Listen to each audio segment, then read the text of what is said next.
votre coût de diffusion va exploser. Pour certains annonceurs, ça va doubler, d'autres tripler, voire même quadrupler. Donc la grosse problématique, c'est que si lors du Black Friday, vous vous dites « Ok, le jour du Black Friday, je parle à des gens qui ne me connaissent pas, je fais de l'acquisition », vous allez le payer très très très cher.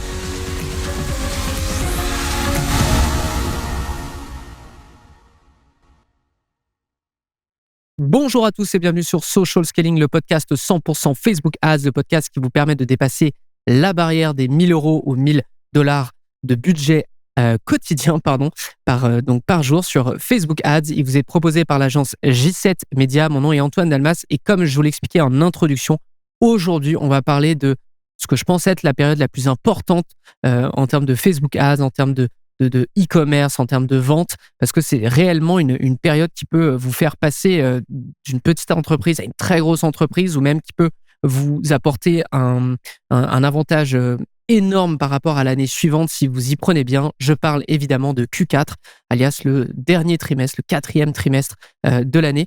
Donc Black Friday, Cyber Monday, Noël, etc. Et pour cet épisode, ça faisait longtemps et je suis très heureux de la recevoir. Je reçois effectivement Stéphanie Tifo, qui est la directrice de la stratégie Facebook Ads chez J7 Media. Comment ça va, Stéphanie? Allô Antoine, ça va très bien. Très contente aussi d'être de retour sur le podcast. Effectivement, je pense que la dernière fois que tu passais, c'était pour nous parler des concepts de maturité de compte. Si vous n'avez pas vu cet épisode, allez-y parce que c'est vraiment un épisode pilier, je dirais, pour faire de la publicité sur Facebook Ads. Aujourd'hui, on va parler du Black Friday parce que c'est évidemment une des périodes les plus importantes, les plus actives, en tout cas sur Facebook Ads. Donc, l'idée, là, c'est vraiment que tu puisses nous donner au fur et à mesure quelle est la grosse stratégie qu'on va mettre en place chez J7 Media pour nos propres clients. Mais peut-être qu'avant, ce qui serait intéressant, c'est que tu m'expliques un peu qu'est-ce qu'on faisait l'année dernière, précisément par rapport à ce qu'on fera après cette année en 2024. Mais oui, certainement. Donc, qu'est-ce qu'on faisait l'année dernière? Bien, l'année dernière, encore une fois, on faisait beaucoup de réchauffement en video views très tôt dans l'année. Donc, le fait d'exposer notre marque, nos produits dans des vidéos et de les mettre dans des campagnes spécifiques là, pour aller chercher le plus grand nombre de vues possible, ça nous donne toujours des superbes résultats en termes de bassin d'audience, des bassins d'audience de remarketing. Donc, c'est vraiment très bien. Puis l'an dernier, on avait une vision aussi, Antoine, de remplir le pixel, le plus possible de data. Donc, on avait roulé beaucoup de formats Instant Experience, du catalogue Ads, afin de conserver le plus possible le data de la personne là, directement sur Facebook, parce qu'on sait dans les dernières années, le data du pixel est plus aussi efficace qu'il était. À ce sujet-là, ce que je peux vous dire, c'est que les Instant Experience, par contre, ont été des échecs sur pas mal de comptes. Les audiences étaient vraiment trop petites. Donc, ça a été quand même décevant. C'est pas vraiment une technique qu'on va réutiliser. Une autre chose qu'on a fait l'année dernière, c'est qu'on a lancé les campagnes le plus tôt possible. Et ça a été très, très payant pour tous nos clients. Ils ont pu obtenir des ventes qui étaient quand même vraiment plus élevées par rapport à l'année dernière. Puis, une autre chose qu'on a faite l'an passé, c'est qu'on était très, très, très focus sur la qualité des offres que les clients nous donnaient.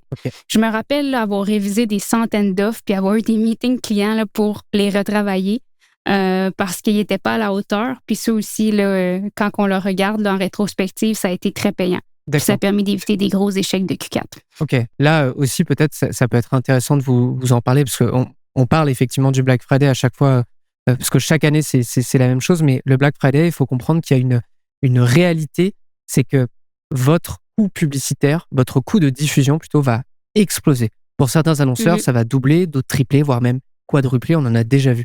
Donc la grosse problématique ici, et c'est pour cette raison que tu as parlé notamment de réchauffement d'audience en vidéo views, la grosse problématique, c'est que si lors du Black Friday, vous vous dites « Ok, le jour du Black Friday, je parle à des gens qui ne me connaissent pas, je fais de l'acquisition », vous allez le payer très, très, très cher. Donc là, le premier élément dont tu nous parlais, Steph, c'est qu'on faisait du réchauffement d'audience pour que les gens nous connaissent déjà. Les gens soient déjà dans notre écosystème, les gens connaissent déjà nos produits, notre marque, etc., etc. Donc, l'idée, c'est qu'on ait un bassin de retargeting qui soit beaucoup plus important. Là, ensuite, tu nous as parlé justement donc, des vidéo views. Alors, les vidéo views, ce qui est intéressant, c'est que ça ne coûte pas très cher comparé à avoir une campagne de conversion achat ou n'importe quoi d'autre en conversion. Le vidéo views, en termes de CPM, donc le coût par 1000 impressions, littéralement ce que vous payez pour être diffusé, va coûter beaucoup moins cher qu'une campagne de conversion. Donc, vous allez toucher beaucoup plus de monde.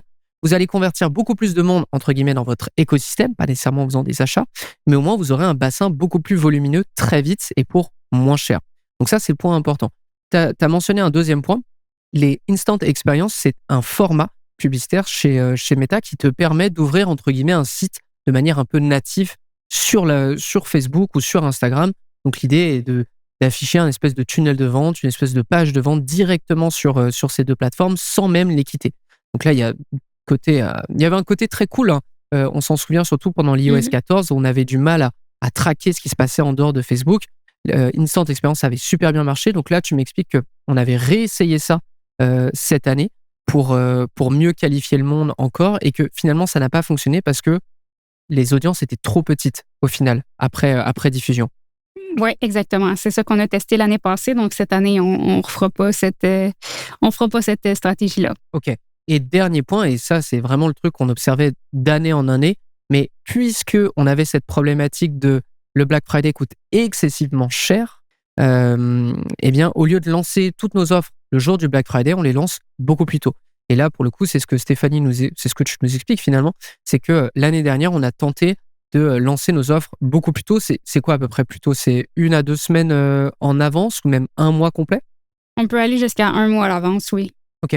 Et du coup, par rapport à cette stratégie, quels ont été les résultats globalement? Qu'est-ce qui a été satisfaisant en termes d'actions que tu as pu mettre en place? Qu'est-ce que tu vas pas du tout refaire cette année? Là, tu nous en as parlé, par exemple, les Instant Experience, mais globalement, quels ont été tes résultats? Et ce qui en découle, quelle est ta nouvelle stratégie pour cette année? Donc, du côté des résultats, on a quand même eu, même s'il y a des petites choses qui n'ont pas fonctionné à la hauteur de ce qu'on a espéré, comme on l'expliquait avec les Instant Experience, on a eu de très bons résultats là, de manière générale. Le fait de planifier à l'avance, ça fait toute la différence.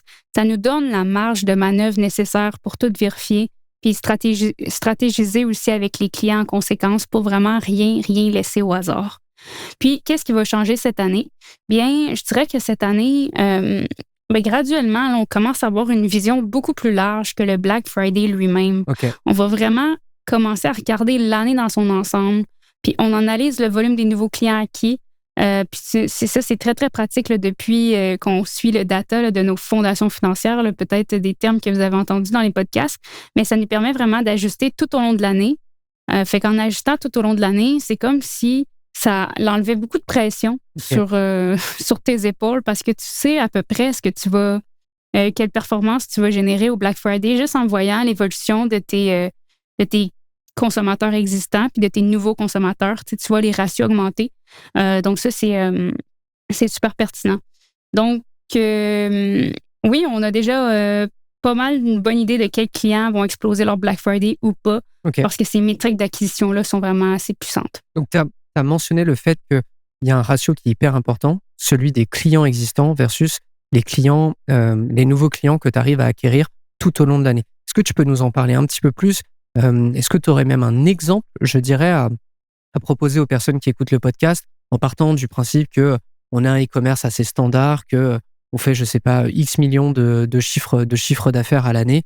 Est-ce que tu pourrais nous en parler un peu, nous dire, quand tu as un tel ratio, c'est intéressant. Enfin, tu risques d'y arriver quand tu es en dessous de ce ratio ou, je sais pas, au-dessus, peu importe. Là, pour le coup, va falloir que tu mettes les bouchées doubles, en tout cas sur de l'acquisition ou peut-être même que sur du retargeting. Voilà, est-ce que tu peux éclairer un peu notre lanterne là-dessus? Oui, certainement. C'est sûr que quand on parle de ratio, là, c'est différent pour tous les types de e-commerce qu'on va réaliser parce qu'il n'y a pas une entreprise qui est la même.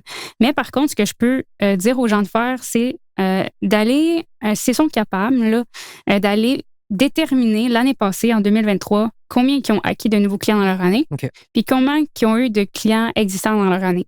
Puis je vous invite à faire le même exercice jusqu'à maintenant 2024. Donc, par exemple, octobre 2024, c'est quoi vos nombres? C'est quoi vos nombres totaux?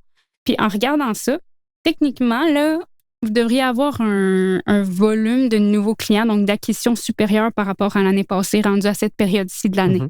OK? Donc, si c'est ça le cas, si vous êtes en évolution, donc si vous êtes toujours dans le vert, si vous avez un pourcentage d'incrément, vous êtes en bonne posture pour le Black Friday.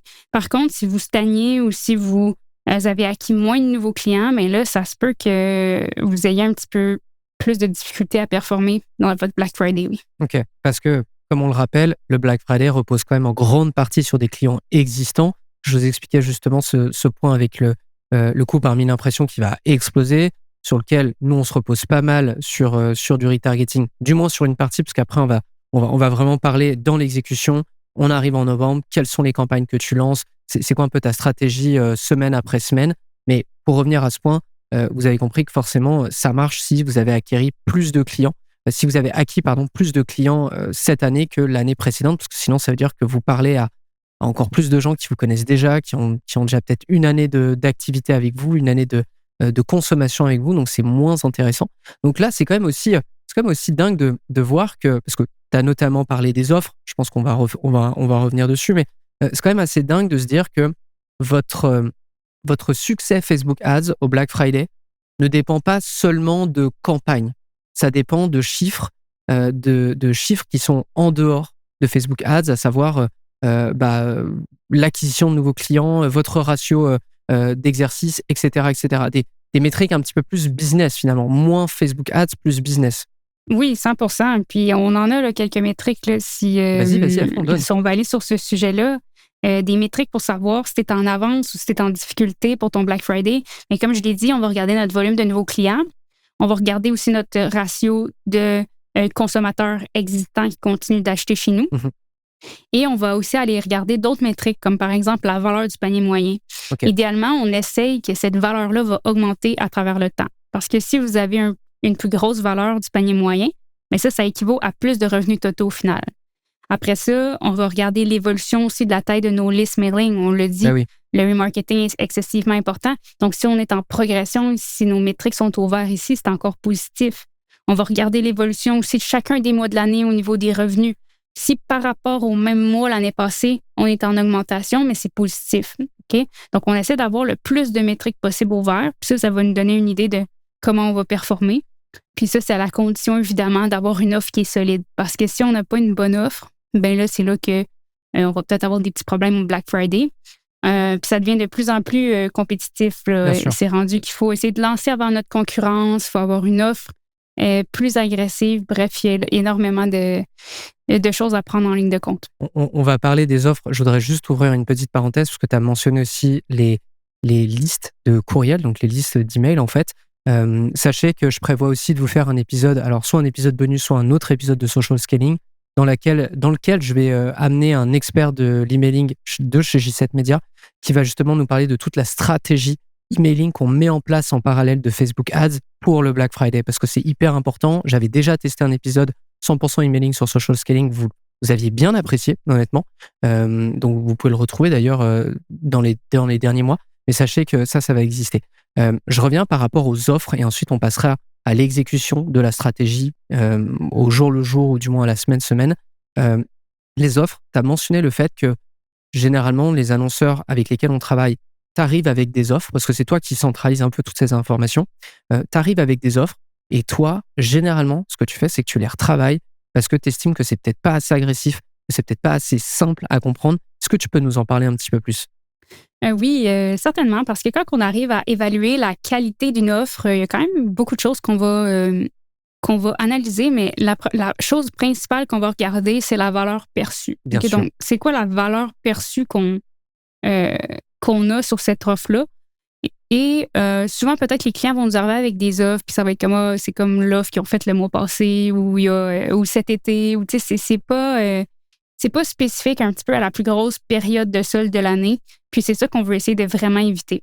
Donc, oui, on retravaille, les offres, mais aussi les stratégies dans leur ensemble, s'assurer aussi qu'on habille aussi nos offres, que ce soit pas juste un pourcentage de rabais, qu'on mette bien en évidence, par exemple, les livraisons gratuites, les différents types de garanties, les bonus, les cadeaux gratuits.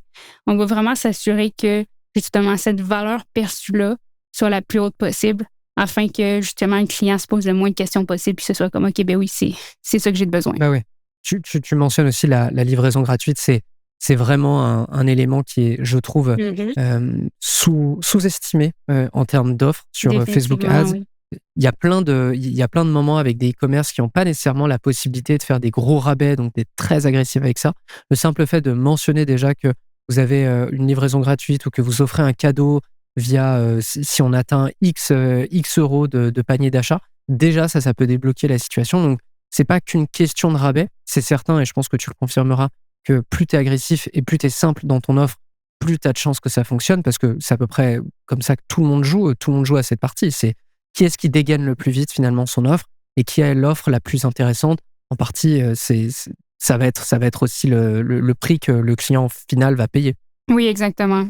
Donc ça, on en a parlé, les offres. Est-ce que maintenant on peut rentrer un petit peu plus dans le détail, c'est-à-dire, moi je suis un e-commerce, j'ai fait de la publicité sur Facebook toute l'année, j'ai un ratio qui est positif dans le sens j'ai plus de nouveaux clients que l'année précédente, donc en théorie je suis plutôt bien. On arrive sur le mois de novembre, qu'est-ce que tu me conseilles de faire en termes de semaine après semaine? Est-ce qu'il y a un jour en particulier où il faut que je lance absolument ou pas? Si ça peut t'aider, imaginons que je suis dans le vêtement, voilà, parce que je pense que c'est un type de business qui parlera au plus grand nombre. Oui, c'est certain que là, avant novembre, on veut essayer de maximiser les initiatives de réchauffement. OK? Puis les initiatives de réchauffement, si vous pouvez en faire seulement une, allez-y avec les vues de vidéo, comme qu'on a parlé un petit peu plus tôt. Créez une campagne en vue de vidéo et mettez, par exemple, 3-4 vidéos qui exposent votre marque, qui est éducative, qu'on peut voir votre produit en action, qu'on peut comprendre ses caractéristiques et quel problème, quel désir, quel besoin ça résout dans la vie de votre cible. Puis ces vidéos-là vont tout simplement être consommées, puis vous allez tout simplement semer une graine un petit peu dans l'esprit de l'utilisateur.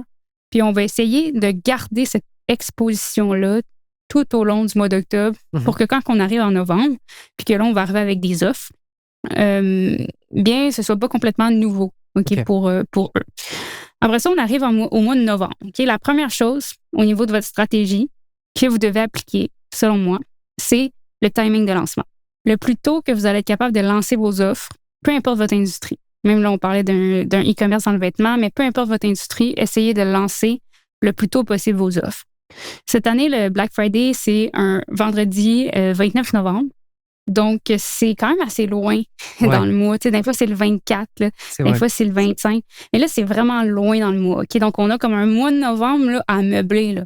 Puis, vous ne voulez pas nécessairement que juste faire des ventes le 29 novembre. Vous, votre objectif, ça devrait être de faire des ventes tout au long du mois de novembre. Donc, lancez vos offres tôt. Et souvent, qu'est-ce qui se passe quand on lance nos offres tôt? C'est qu'on peut être à un certain moment freiné. On observe une perte de momentum. On dirait que nos ventes baissent parce que là, les gens ont acheté. Donc, vous allez devoir trouver des moyens de varier vos offres un petit peu, à chaque semaine peut-être, en soit la formulant un peu différemment, soit en variant, par exemple, vos bonus que vous allez offrir. Ouais. En ce moment, ce qui est très à la mode, honnêtement, c'est les cadeaux gratuits. Donc, si à la semaine 1, vous avez X cadeaux gratuits, semaine 2, un autre, semaine 3, une autre, ça peut vraiment vous aider à ne pas briser votre momentum, si on veut. Vous pouvez faire aussi des offres par collection. Là, si on prend l'exemple de la boutique de vêtements, à la semaine 1, mais je mets les vestons, par exemple, à rabais. Vous en achetez un, vous obtenez le deuxième à 50%. La semaine 2, par exemple, ça va être les ensembles ou les robes, ou etc. Donc, vous pouvez travailler aussi par collection à chaque semaine. Pour finir, évidemment, avec ce que je recommande le plus souvent, là, c'est les rabais sur l'ensemble du site. D'accord. Donc, comme on dit, site-wide. Ça donne un choix là, vraiment maximum aux gens. Là. Ils peuvent vraiment acheter ce qu'ils ont envie, puis ils savent qu'ils ont le rabais X. Ça, c'est vraiment l'offre la plus performante que vous pouvez faire. Puis, vous voyez qu'en plus que c'est la meilleure, c'est aussi la plus simple. C'est la plus simple à exécuter. C'est une belle bannière. Tout est à exemple 30% de rabais et ça fonctionne excessivement bien. Sinon, il y a le fameux jusqu'à 50% qui peut aussi quand même assez bien performer. Donc là, Antoine, on a dit réchauffement. On a parlé du timing de lancement. On a parlé de varier nos offres dans le temps pour conserver notre momentum. Donc, je vous dirais que juste avec ça, c'est déjà là, c'est déjà bien. Puis si je peux donner un dernier conseil, ça serait d'essayer de créer ce qu'on appelle des pics de vente tout au long du Q4. Donc, essayer de créer, par exemple, là, nous, on va faire les Prime Days là, le week-end prochain. Là. Donc, une 48 heures où on va offrir une offre excessivement agressive, proche de celle du Black Friday, mais pas aussi agressive que celle du Black Friday. Puis là, vous voyez, ça va déjà comme faire notre mois d'octobre. Là. Il va être déjà comme partiellement rentabilisé pour nos clients parce qu'on le sait que plus qu'on s'en va vers le mois de novembre, plus que les gens vont vouloir attendre que les offres arrivent. Puis c'est pour ça qu'en les lançant plus tôt, puis en le disant très ouvertement que hey, notre Black Friday d'avance, là, c'est maintenant les offres, puis vous n'aurez pas nécessairement de meilleures offres le jour du Black Friday, mais ça peut vous aider à faire plus de ventes sur votre mois de novembre. Tu me fais penser aussi vraiment pour rentrer dans l'exécution. Donc, au cours du mois de novembre, on est encore en acquisition. C'est-à-dire, je ne sais pas, du 1 au 15 novembre, on est encore en acquisition, même si on lance des offres très précises. On peut les mettre en retargeting, mais on va aussi les présenter en acquisition. Est-ce que lorsque le mois de novembre, c'est-à-dire que le Black Friday arrive, donc le 29 là pour cette année, lorsque le Black Friday arrive, est-ce que là on passe full en acquisition, en retargeting, pardon? Est-ce qu'on coupe l'acquisition ou est-ce que tu maintiens toutes tes campagnes et tu vois comment ça se passe? À la limite, tu coupes les campagnes où ça va vraiment pas, quitte à les relancer plus tard. Et même d'ailleurs, est-ce que tu gardes tes campagnes evergreen? Donc les campagnes evergreen sont ceux qui découvrent un peu notre jargon, je dirais, c'est les campagnes qui tournent à l'année longue, qui sont faites pour rester le plus longtemps possible et qu'on optimise de manière générale. Oui, c'est une super bonne question parce que je sais qu'on voit souvent le Black Friday comme remarketing. Mais là, comme le Black Friday s'allonge sur un mois, on ne peut pas être sur des bassins de remarketing tout le temps. Fait que moi, de la manière que je le vois, là, ça va être surtout des transferts de budget. Okay? Il n'y a pas nécessairement de campagnes qui vont s'arrêter ou quoi que ce soit. Fait que si on commence le mois de novembre, 100%, si vous avez les résultats pour être en acquisition puis c'est rentable, n'arrêtez pas votre acquisition. C'est ça. Continuez d'en faire. Après ça, si vous voyez qu'au fur et à mesure qu'on arrive en novembre, vos coûts par résultat, par exemple, ils montent. Puis là, ça devient moins intéressant pour vous. Faites juste inverser vos ratios de budget. Donc, réduisez le budget de vos campagnes en acquisition, augmentez le budget de vos campagnes en remarketing. Donc, on va faire des transferts graduels. Puis c'est ces transferts graduels-là aussi qui nous permettent de conserver le momentum puis de balancer aussi nos audiences tout au long du mois et de pas juste être tout le temps remarketing sur nos audiences 180 jours parce que là, c'est certain qu'au jour 6-7, vous allez déjà avoir des enjeux. Là. Et autre petite question, ça me vient aussi. Est-ce que vous faites, est-ce qu'on fait encore plutôt de la génération de leads pour des e-commerce en novembre? On en fait encore. C'est une technique qui devient de plus en plus désuète, donc ça dépend comment on veut l'utiliser. Maintenant, on va surtout l'utiliser pour exciter nos listes. Okay, à l'idée que les rabais s'en viennent, il va y avoir des rabais, on va vouloir exciter, on va vouloir créer de l'engouement, plutôt que d'aller vouloir à tout prix aller générer comme des emails de nouveaux consommateurs. D'accord. Parce que c'est juste ça notre objectif. Là, on a vu que les taux de conversion étaient très, très bas. Là.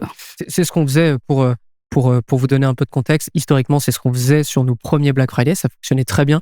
Et petit à petit, on a découvert que tout ce qui était lead magnet, donc acquérir des leads de clients qui seraient potentiellement intéressés par notre marque, autour de cette date, ça fonctionnait de moins en moins bien. C'est-à-dire que oui, on arrivait à générer des leads, mais derrière, le ratio de conversion était de plus en plus bas, de moins en moins rentable. Donc, petit à petit, on commence à couper ça en faveur plutôt de campagnes de conversion pure et dure. Et comme tu le dis, d'emailing pour les listes qui existent déjà, okay, qui n'ont pas été acquises là dans l'immédiat juste pour le Black Friday.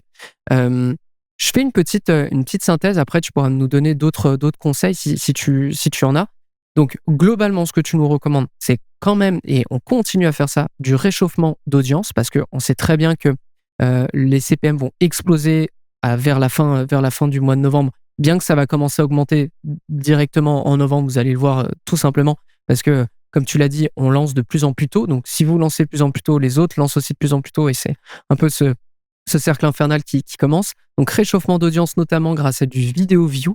L'objectif de vue de vidéo sur Facebook Ads vous permet de toucher beaucoup de monde et pas nécessairement... donc, l'objectif, c'est pas de vendre directement, mais que les gens découvrent votre marque et rentrent dans votre écosystème.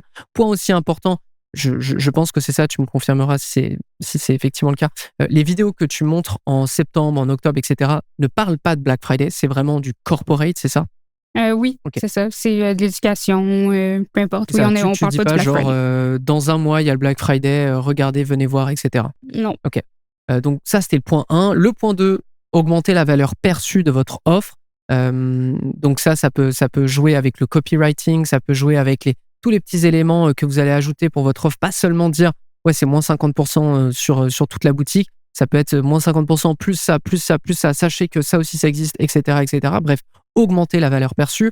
Il y a aussi un ratio hyper important à regarder, c'est les clients existants versus les nouveaux clients. L'idée, c'est d'arriver au Black Friday avec plus de nouveaux clients que l'année précédente, avoir un ratio qui est en cette faveur. Pourquoi? Parce que, comme je vous l'ai expliqué, le Black Friday repose quand même en partie sur des clients qui sont existants et qui vont réacheter parce que c'est hyper intéressant pour vous. Variez vos offres et ça s'explique parce qu'on lance nos offres très tôt, sauf que comme tu l'as dit aujourd'hui, le Black Friday cette année, c'est le 29 novembre, donc c'est vraiment tard, c'est à la fin du mois, littéralement à la fin du mois. Donc qu'est-ce qu'on vous dit dans varier vos offres? C'est comme vous devez lancer vos offres plus tôt. Si vous lancez votre offre du Black Friday, je ne sais pas, le 15 novembre, ça veut dire que du 15 au 29, même jusqu'à la fin novembre, vous avez toujours la même offre, vous avez toujours le moins 30% sur toute la boutique, mais ça perd complètement de son exclusivité, ça perd complètement de sa surprise, ça perd complètement de son impact. Donc, ce que tu recommandes, c'est d'avoir plusieurs offres qui vont changer au fur et à mesure aussi des résultats que vous avez. Mais l'idée, c'est de ne pas avoir une seule et même offre qui va durer un mois. Ça serait complètement débile et ça vous mettrait dans une mauvaise situation. Ensuite, pour terminer, tu parles de transfert de budget parce qu'on se pose la question, est-ce qu'on garde nos campagnes? Est-ce qu'on part que en acquisition? Est-ce qu'on fait du retargeting? L'idéal, évidemment, avec le retargeting, c'est d'en avoir. C'est d'observer aussi votre fréquence, votre coût par acquisition. Si vous voyez que votre fréquence explose et que votre coût par acquisition, lui aussi, augmente de manière assez dramatique, je dirais, c'est peut-être le moment de passer plus en acquisition, d'enlever du budget de retargeting pour aller chercher plus de monde, parce que vous avez peut-être déjà parlé à l'entièreté de votre base, de votre audience. Donc, ça serait dommage de l'épuiser avant même le lancement du Black Friday. Donc, faites attention à ça. Soyez dynamique, en fait. C'est pas ancré dans le marbre, vous devez faire absolument ça, vous devez respecter ce budget. Non, c'est plutôt par rapport à ce que vous dit le terrain, adaptez votre budget, allez chercher plus d'acquisition, mettez plus d'argent sur le retargeting lorsque ça fait du sens, mais soyez assez réactif. Est-ce que tu as d'autres conseils de ce type ou d'autres éléments dont tu voudrais parler sur le Black Friday? Mais peut-être un dernier petit élément, ça serait d'encourager les gens à planifier. Parce que là, on a parlé d'énormément de choses, puis c'est pratiquement impossible de tout mettre ça en place si tu ne l'as pas planifié préalablement. Donc, ça serait de prendre, ouvrez un Google Sheet, là, puis aller, OK, date de début, date de fin, initiative, c'est quoi mon offre?